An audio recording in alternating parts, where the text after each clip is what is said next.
Bourbon, Broncos, and No B.S.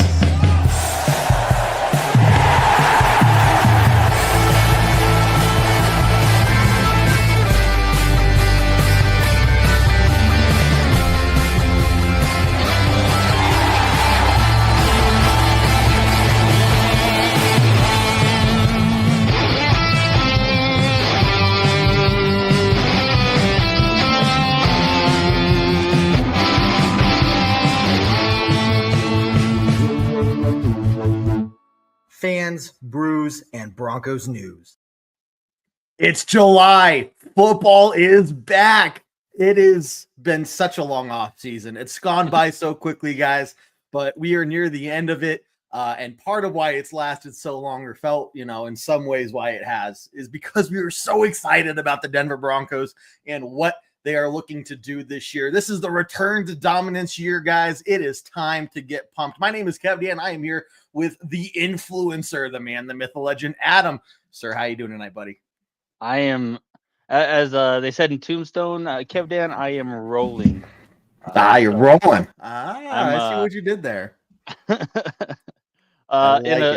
a non-medicinal way. If that, yeah.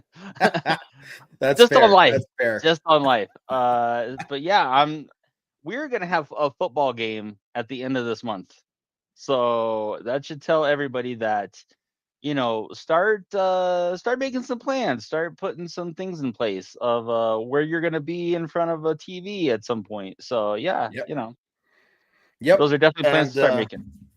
Training camp, we got preseason games. I mean, you got it's going to be September. Was it September 7th is the first game? Before you know it. Tennessee Titans are coming to town. We're going to have some of the guys from one of the Tennessee Titans fan groups on our podcast the week before. So we'll get some cross collaboration going on there, guys. So get ready for it. And remember, before we get into the Broncos talk, this is our 10th anniversary this year. So we're going to be doing a ton of prizes and giveaways. If you're planning on going to Broncos training camp, you might see me out there one day getting some YouTube subscribers and giving away a prize. So get ready for it and just look out for more information on that. But Adam, let's get into this, man. And for everybody else out there, post your comments and questions. But look, the next big hurdle that the Broncos have to really overcome is cutting down to their 53-man roster. So I think it's time to maybe start going through this and looking at people that, could be cut. Maybe a name or two of somebody that would be a surprise cut. But let's see. We got Gary in here. Gary, good to see you, man, as always. And we're like a wedding dress ceremony. Yeah. Spicy. Spicy off the bat. Jose. Glad to see you in here, Jose, as always, man. Yes, let's get into some football talk. So, look, big news for the first time in however many years. I'd say even when Russell Wilson was here, we weren't totally sure. But we know who our quarterback's going to be. There is not a quarterback competition. So there's one guy. There's one guy by the name of Bo Nix. Joseph Chapman Nix the Fourth, Esquire. No, it's just Bo. It's just Bo. Just Bo. But that's okay. Yeah. That's okay. And I expect them to carry 3 quarterbacks again, like they did last year too. I would say that's probably fair. I mean, obviously they brought back Stidham to serve as the primary backup, and they did. They did bring in somebody as the third guy, and the name escapes me. It's Sam Ehlinger. Sam Ehlinger. There we go. And the way that the quarterback, like especially the game day, I guess designation for that has changed a lot. You can probably thank the Drew Lock led Broncos of the COVID season for that, because famously we had to play a game with the man, the myth, the legend, not me, but Kendall Hinton at quarterback, and we all know how that one worked out. But anyway, he's in Canton. Hey, he's in the Hall of Fame. He is. That is 1000% true. However, to kind of bring everything full circle, it's not the roster premium that it used to be, because you can have a designation emergency third quarterback. But I think those are going to be the three that you go into.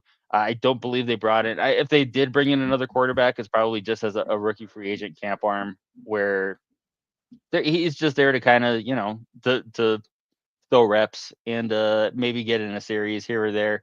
I would say that not too much, not too many question marks going into that. No, and it's good, just good to feel. It's good to sit back and think.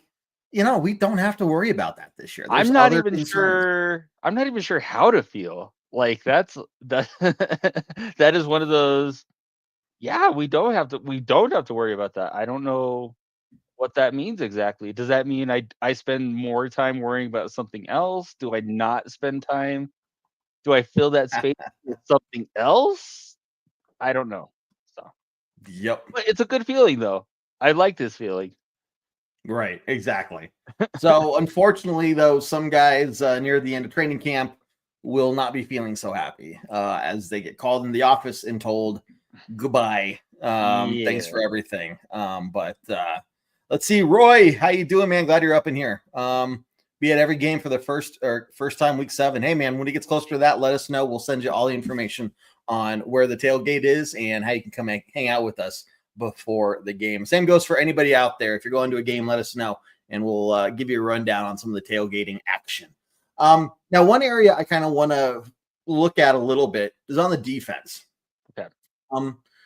There's, between signing Dre Greenlaw, Talanoa Funga, we got PS2, and then we picked up Jahdae Barron.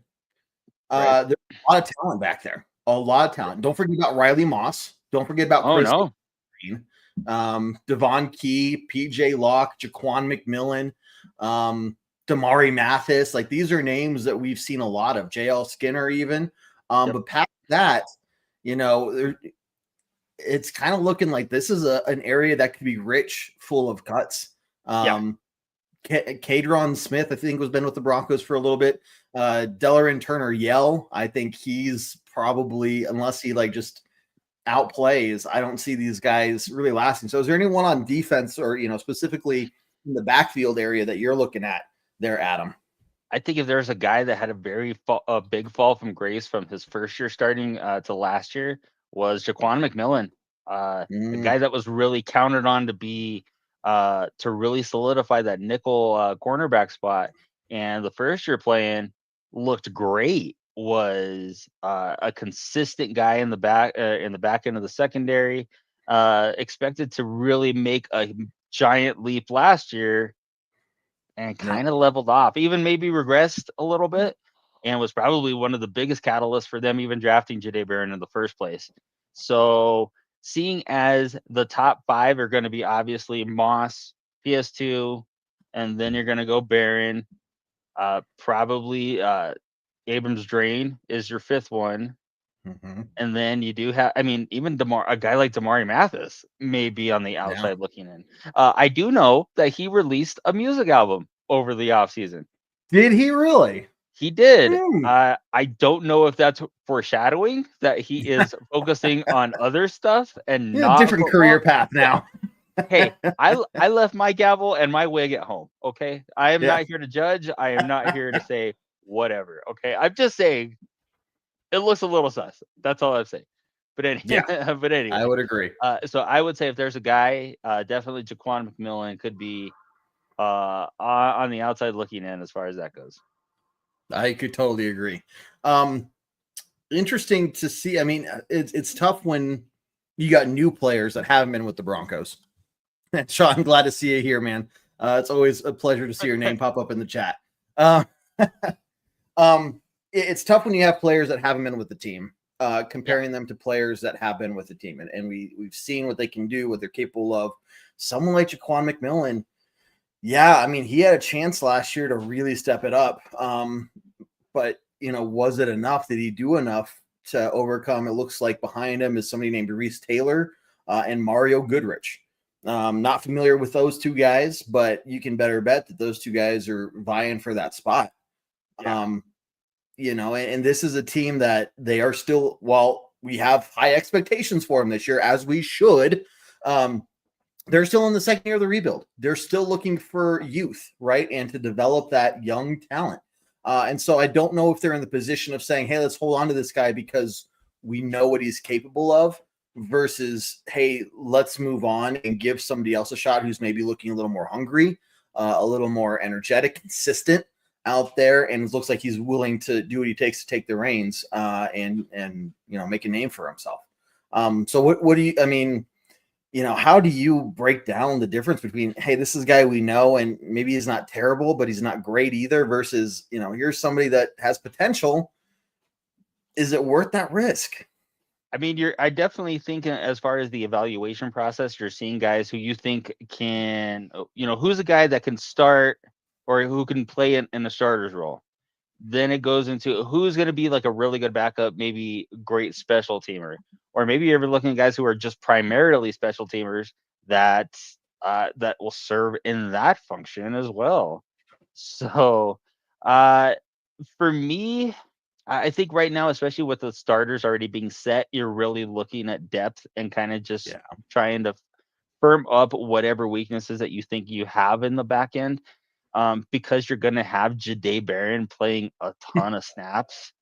And really, like having a slot nickel cover corner is kind of a luxury. And Abrams Drain played that even last year. So not only do you have one guy who was the first round pick for a reason, now you have two guys who can play your spot. And it's it's not even a slight to McMillan, because I do think McMillan still has a lot of potential to offer for any team, even if it isn't us.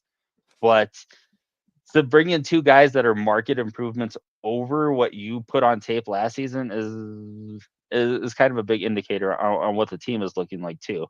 And the fact that, like, with corners, you're always looking for cornerbacks. Cornerbacks are just one of those positions where if you think that you can improve even the sixth corner and maybe swap those out, you make that you're always looking to improve your team, whether it be from that very last roster spot, the 53 spot, or at the number 1 spot. So yeah, that's fair. Some good inputs here. We had one earlier from James, who was listing Mathis, PJ Locke, and Yell. And then we got Roy down here saying Locke, Skinner, and Yell. Locke is an interesting name because, again, this is somebody who I thought would have done a little bit more, especially last year when, through some of those injuries and whatnot. I can't remember. Was he drafted last year or the year before? PJ Locke has hung around the roster for a little bit. I believe he was an undrafted rookie free agent. But and so it's kind of like, it's cool that he's undrafted and everything. Yeah, you're right. Been around for a little bit here. So, but what was it last year? Last year, 50 solo tackles, 1 sack, 1 forced fumble. I mean, PJ had a really good season under the one and only season with what's his face? Hackett. Ooh, yeah, that guy. Yeah. Had a really good season and actually signed a 2-year deal based primarily off of that season. And then for what he kind of had, him and McMillan didn't really elevate to that next level that was probably the reason why they signed him in the first place. So if somebody is brought in, a high profile free agent like Hufanga is brought in that plays your spot, it's that writing's on the wall. And not that the Broncos are necessarily any kind of cap, concerned right now, but you also have depth signings like Devon Key. Devon Key was a part-time starter last year. Has the versatility to play either side. JL Skinner played a little bit better towards the end of last year and is also a really good special teamer. You're typically not going to carry more than 4 safeties. So I if I'm PJ Locke and seeing the number that's attached to my contract and I'm in the last year of that contract, I think there's a lot. While I think he'd be a premium backup, having that kind of number at a premium backup position is maybe not something that the team really thinks that they need to have. So that if I'm PJ Locke, I'm worried. I would be very worried as well. I like it. Some good insights here, guys. Yeah, Sean, for everybody out there, remember to let the pizza cool before you bite into it. If you want to know what the end result is, go back to last week's video, and you will not miss what I'm talking about. Kevin, your lip is healing nicely, good. by the way. I even have feeling back in it again. Like, boom. It was bad, dude. It happened 30 minutes before the show. Like, there was nothing I could do about it. It was a good thing it was during the off season. Let's say you need to come in with, like, you know how boxers, when they go out, they have like the big old Vaseline thing like over their back. You should have come out like that and then been like, I'm battling, guys. We got a show to do. I'm here for you. Jacob has a question. The influencer, am I being sold stuff? No. In fact, if anything, you're being sold on why to keep coming back and watching the show every Tuesday night. That's about it. We'll influence you in that way. How's that sound? Let's see. Sean here has a good comment. Turner Yell needs to go. I've never been so disappointed in an Oklahoma Sooner. Well, they're Oklahoma Sooners. I mean, look, I'm not a big college guy, so I'm just messing with Sean here a little bit. But yeah, Turner Yell, I think, is one of the names that you could very well see. I mean, look, preseason and off-season depth charts are worth their weight in crap. But if you are looking at it and taking a grain of salt or a grain of sand out of it, he is listed as the 4th string safety there, behind Sam Franklin Jr. Don't know who that is. Devon that is also a little bit of a huh? Yeah. So look, I think Turner Yell could very well be one of those names. PJ Locke, would not be surprised to see his name go on roster day. So interesting things there. One name I want to bring up, kind of on the moving up to the linebacker side of things, Justin Sternad. Interesting, thing here. We're getting Alex Singleton back, guys. We don't know how he's going to play. He's not going to go full speed in the preseason and in the preseason games.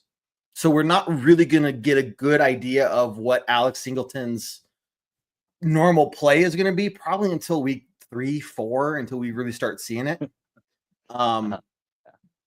But did Justin Sternad do enough last year to say, let's keep him as a backup? What do you think? Okay. We anybody who knows the show and knows me knows of my aversion to Justin Sternad. I'm not going to bore you with the details. We've been over that before.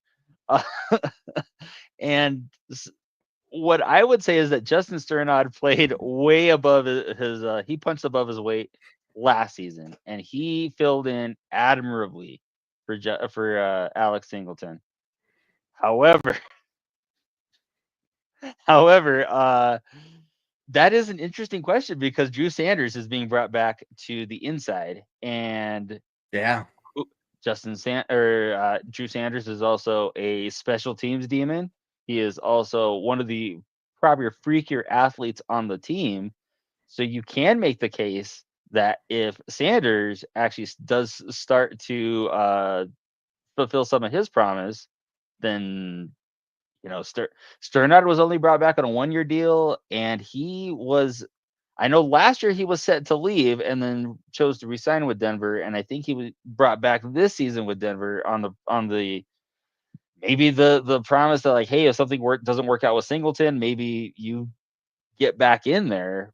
But I mean, if there's anybody else, I'm always of the mind there has to be somebody other than Justin Sternad. I'm so sorry. Yeah. No, I think that's fair. Look, he did okay last year. Like when he stepped in, like he was leading the team in tackles and stuff like that. But it wasn't the same. Like it wasn't just Alex Singleton level. And you can't compare two different players, and say, well, you're not playing exactly the same way as the other guy that went, out on injury. But he had that chance. And so again, look, if this was more a well-established team that, had been together for 4 or 5 years, and we were talking about this as a possible Super Bowl season, okay, maybe you keep those guys around for continuity, right? Yeah. But when you're a team that is still really, really young, I think you have some wiggle room. I think you have some chances to say, like, look, man, we're gonna try something different and see if it works out better for us. Those calls are hard to make, and just we don't know what goes on behind closed doors. Yeah. There was also an inside linebacker that they had last season by the name of LaBelle Bailey.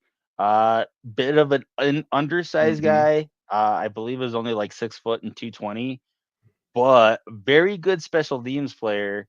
Kind of fits that kind of smaller tweener type of linebacker, and with offenses being more pass happy, I mean, it may be one of those things where they're thinking about a different kind of linebacker from that inside spot than, I mean, even Alex Singleton, for as many tackles as he gets, is not exactly the greatest coverage linebacker in the world, Right. at Exactly. times. So I'm not even sure that Singleton's going to see as much time this year.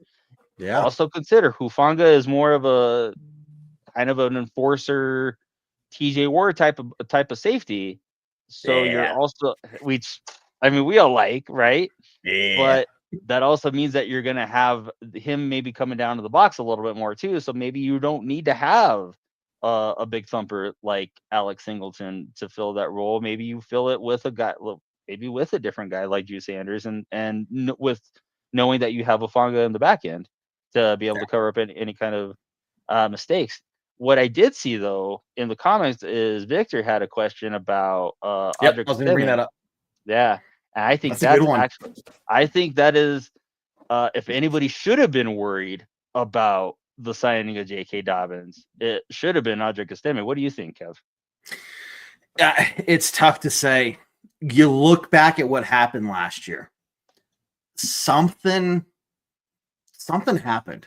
I'm not saying that Audric Estime and Sean Payton got into a huge fight, or something like that, and then Sean was like, I'm benching you for the playoff game or something. Like, I'm not saying it was that dramatic, but I don't know if there was like an effort problem. Right. Like he just wasn't coming as prepared as he should have been.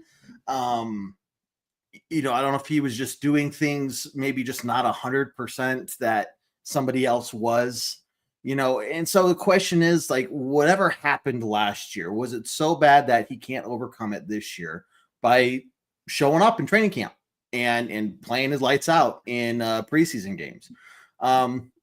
People point back to like that first fumble he had last year. Okay, like I get it, and I know Sean hates fumbling probably just as much as me. I mean, it drives me insane when I see that happen. But he was a rookie, and it was his first carry, right? Or at least first game. Like, that doesn't seem to be enough for me to say, that's it, we're done with you, right? So you got to measure what Audric is capable of and what he brings to the table and how it fits into the scheme compared to Jaleel McLaughlin.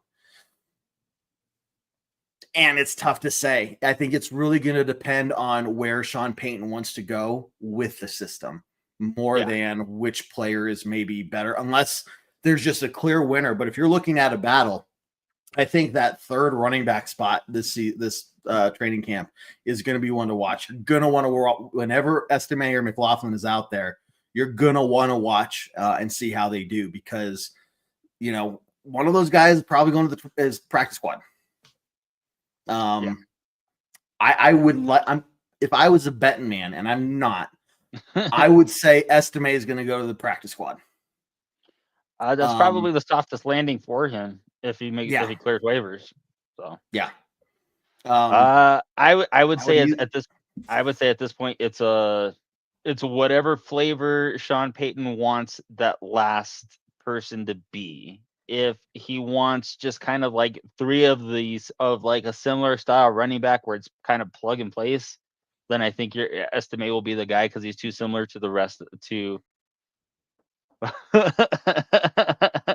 didn't even think about that. You should add allegedly there, Jacob. Allegedly. Allegedly. I don't want anything to happen to you, bud. So allegedly, let's add allegedly at the end of that. I'm adding allegedly for you. So James, great question. I think we should talk about that. Let me finish my thought on estimate.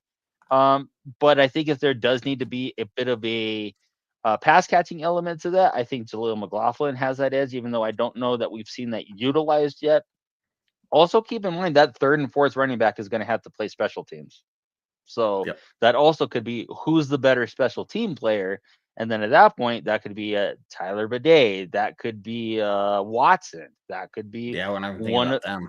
That could be one of the undrafted guys that they bring in. And there's always a guy, always a running back that sneaks up on. So I mean, I don't know. But what do you think about James's question about Trent Sherfield?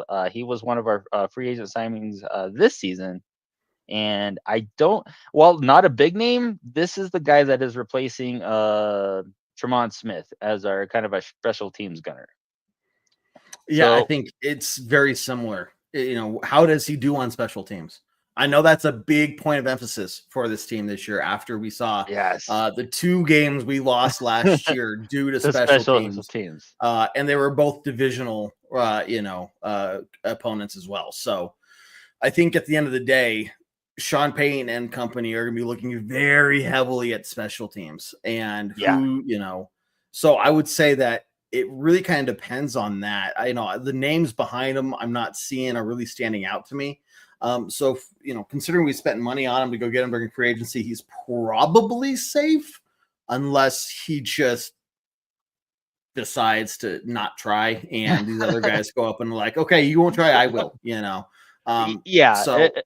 unless he showed up with a foot missing or something that the team didn't know about, I would say that Sherfield is probably good. Again, it's not like he got brought in on a rich free agent deal, but they did look him up in free agency and actively seek him. So it didn't. I don't know how feasible it would be to like go grab him only to turn around and cut him. So yeah. Let's see. So a couple comments here. Yeah, I don't know. There was a thing last year. Reporter said tight ends are having a good training camp. Sean Payton said, nope, I don't know what you're looking at. Was that Lucas Kroll? I think all of the teams last year weren't having a great year. So Adam Troutman led the team with 20 catches and 198 yards. It's probably 20 more and 198 more that I could do, but yeah, well, that's true. That's last time I checked, those are not good. But I am the unofficial president of the Lucas Kroll fan club. So Lucas, there you go. If you're watching, it's on my Twitter bio. I have it there. It's been there. Lucas, buddy, come on. Reach out. We'd love to have you. Reach out, man. Let's make it happen. Yeah. Let's make it happen. Well, we are running out of time for today. Guys, hang with us. Still a couple things. So we'll continue, obviously, this long conversation as we get closer to training camp, as training camp news comes out. Like, this is going to be a long conversation, and we're probably going to go down and break down who some of these players are that we don't recognize their names. But a lot of it's just going to come from what we see at training camp. So before I do some closing announcements, we go to closing comments. I will say that Mitchell Fabroni will be cut from the team this year. Anyway, guys, thanks for tuning in for another episode. I got some. Bye. Love you, Sean. Later. Love you, Sean. Just kidding. That one was for you, buddy. Fingers are flying to the comments. Mitch Fabroni is safe. He is safe. Look, guys, it is again our 10th anniversary here at Bourbon Broncos No B.S. So we got a ton of stuff coming up for you this next season as we're getting really close to training camp.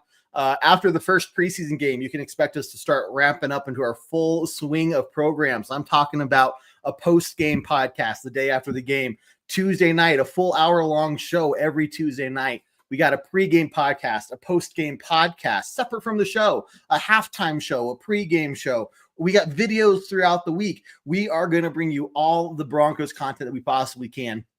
And just because we enjoy, bringing you guys together and having some fun and just doing some great stuff. We lost one, guys. We lost one. Come back, no. Sean. I'll never let go, Sean. Come back. You guys are going to want to make sure that you don't be like Sean and follow us on all of our different social media channels so that when we get to one of our bigger prizes near the end of the year, and I ask you to prove that you're following us on social media to get entered, you're already going to be one step ahead and ready to send me in that information. So make sure you guys keep following. We're going to be ramping up here in about 6 weeks. And, again, if you're going out there training camp, let me know. I'll be out there probably 2 or 3 days, working the crowd, getting some YouTube subscribers, and maybe handing out a prize or two while I'm there. So you guys are going to want to watch out for how that. Did you even manage to get down there, Kev Dan? Like, did you pull some strings? Did you finagle? No. So if you guys didn't hear, and this was crazy, training camp practice tickets were sold out the day they were released, which has not happened in recent history. I was thinking like, I have a day or two to figure out my life, get some friends together, get the guys here at the podcast together, and then a few hours later, like they're gone. Oh, they're gone. So no, I will not be going to the actual practice, but I will be there joining you all while you're standing in line, going around, introducing myself, and getting some new subscribers and whatnot. So I was wondering if you took my thing seriously about a big hill and some a really long lens. I haven't discounted that idea yet with official staff. Well, yeah, you have to get the fake, official passes and everything. So nobody, and then you have to act like you know what you're doing. Like you have to act like you belong there. That's the biggest thing. I can do that. Easy. Yeah. One of the things I learned from the military is if you act like you know what you're doing, no one's going to bug you. As soon as you start looking around, like maybe is somebody going to see, that's when everybody wants to know what it is you're doing. So as long as you act like it, you're good to go. Here's my hand out pizza. As long as it's cooled first, because I don't need to burn my fingers. You're gonna be reading like room temperature pizza. room temperature. Or show up on camera, my hands are all bandaged up. What? How I touched the pizza? This is why we do these shows, guys. This is fun, and appreciate you all coming back every week. It's been a fun. It's really, made the off season that much more enjoyable because of you guys. And that's why we're doing all these prizes this year. We're not looking for money from you guys. I mean, if you wanted to donate and chip in or whatever, send some stars. Like, I'm not going to say no. Adam needs to get his cat a fancy haircut. I don't know why he does that, but yeah. You were saying before the show, your cat only gets like really fancy poof haircuts. So it's a procedural thing. It's more of a medical thing more than anything. I told you that in trust. In confidence. Okay, so he doesn't have a cat. There we go. No, no. I did not say that. Cut that. We're live. Well, anyway, we'll do it live. We'll do it live. Yeah, guys. So we'll be back next week, Tuesday, for another show, and let's get some closing thoughts here. But seriously, look, Roy, if you let me know you're coming down to a game and everything, maybe I'll order pizza that day so that when you go to the tailgate, we'll have some pizza ready for you. Man, this is gonna be a fun season, guys. You guys in the chat, it's gonna be fun. Just that alone. Plus, we're just gonna have a ton of awesome Broncos games to break down. So. That's what they all say. Yeah. Hey, let's cut Gary off. I'm just kidding, Gary. I love you, man. Oh, big shout out to Gary, our marketing guy and everything that works behind the scenes for us. So, Gary, thank you very much for everything you do there. Paula, how you doing? I know we're signing off here, but glad to see you. But let's do some closing thoughts, Adam. What do you got for us today? Oh man, I try to be an even level-headed fan. I try not to get up too high because it's just, you don't like being disappointed by getting your hopes up, and you don't want to get too down because it's a bummer being down.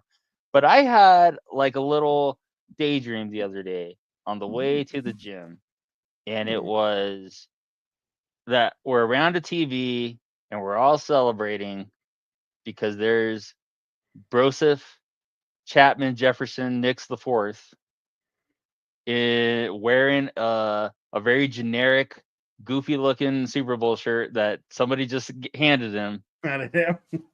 Holding one of these. Hoisting it again.